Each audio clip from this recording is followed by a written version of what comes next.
Aujourd'hui, on va parler de l'enregistrement de l'acquisition d'un acte de vente. Attention aux frais. Dans le dernier screencast, je t'avais parlé des étapes pour acheter un fonds de commerce. Et je t'avais dit qu'il ne fallait pas dépasser un certain montant si tu ne voulais pas payer des frais d'enregistrement assez conséquents. Donc, la vidéo va être courte. Donc, si ce n'est pas encore le cas, n'oublie pas de t'abonner. Abonne-toi, comme ça, on va parler d'entrepreneuriat, d'investissement. On va parler, essentiellement de ça. On va parler aussi de l'état d'esprit d'un entrepreneur. Donc, quand je te dis entrepreneur, c'est pas entrepreneur genre que tu vois à la télé, Bernard Tapie, tout ça. Tu peux être entrepreneur en étant salarié. Moi, j'ai toujours été entrepreneur. Tu peux être un intrapreneur, c'est-à-dire que tu es entrepreneur à l'intérieur d'une société. Bref, donc n'hésite pas. Tu veux créer une activité complémentaire, enfin, voilà. Je te laisse faire, ça te prendra qu'une seconde, et puis voilà, que ce soit sur YouTube, iTunes, SoundCloud, toutes les autres plateformes de podcast, n'hésite pas à t'inscrire. Donc, quand tu enregistres une société, il faut savoir qu'il y a un plafond. Il y a un plafond au moment où j'enregistre la vidéo qui est de 23 000 €.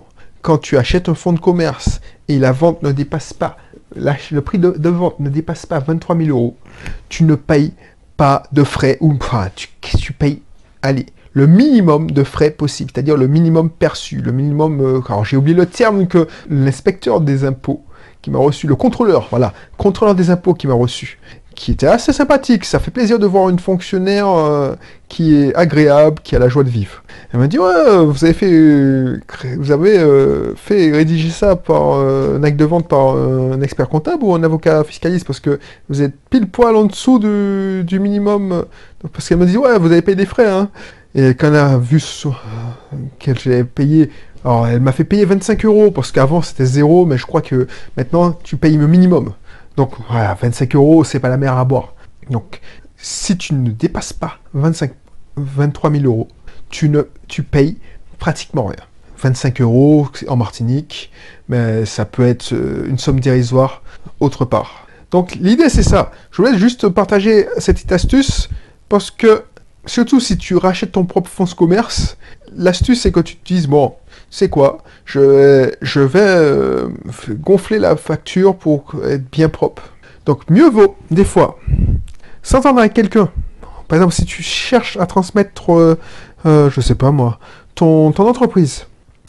Et pour trouver un acheteur, soit tu négocies, je sais pas moi, je t'ai dit n'importe quoi, un prix en dessous des 23 000 €, et puis voilà.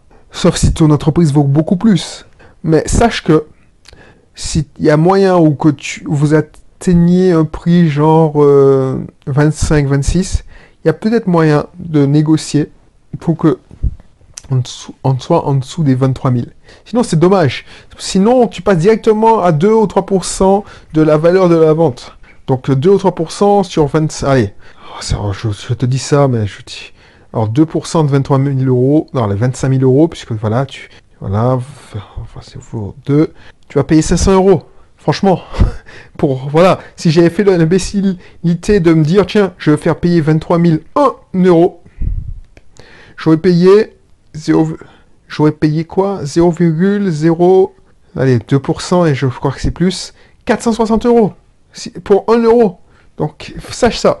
Et puis, si ce n'est pas encore le cas, n'hésite pas à t'inscrire dans un de mes cursus offerts. Tu vas apprendre des choses. Voilà, c'est offert. Je ne te dis pas tout en public. Tu auras accès à des vidéos privées qui sont privées. Donc, je me lâcherai plus. Et puis, ce sera beaucoup plus pointu. Donc, voilà. N'hésite pas à le faire. Il y a un cursus pour toi, que tu sois en investissement immobilier, que tu sois en entrepreneuriat classique, en entrepreneuriat classique, c'est-à-dire auto-école, paramédical, en entrepreneuriat en ligne. Voilà. Donc je te laisse, je veux pas jouer la montre. Je te dis à bientôt pour un prochain numéro. Allez, bye bye.